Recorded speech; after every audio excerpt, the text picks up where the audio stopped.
કે આવો માહોલ ગરમ થયો હોય અને મને બે શબ્દ કહેવાનું મન થાય ત્યારે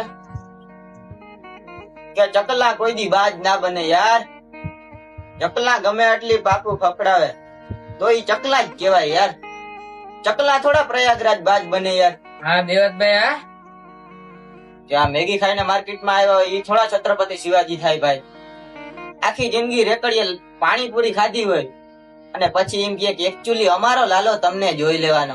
અરે યાર, તમારા લાલાથી કાંઈ રૂવાડું ખાંડું ના થાય ભાઈ. કરો અરા ધોરા દીએ ગોબા ઉપાડી લઈએ, ખબર ન પડે ભાઈ. ઓહો, હવે આ પ્રોગ્રામ પૂરો કરવો હે અને આ શિવાજી ની વાત આવી ને તો મને એક હાલેણું ગાવાનું મન થાય છે. ડણ ડુંગરા ડોલે રે શિવાજી ને નીંદરું ના આવે, માતાજી જાબાજ ઝુલાવે. ડણ ડુંગરા ડોલે રે પછી મને નથી આવડતું ભાઈ. તો જય માતાજી. યુટ્યુબ માં સબસ્ક્રાઇબ જોઈ લેજો. તો જય માતાજી ભાઈ.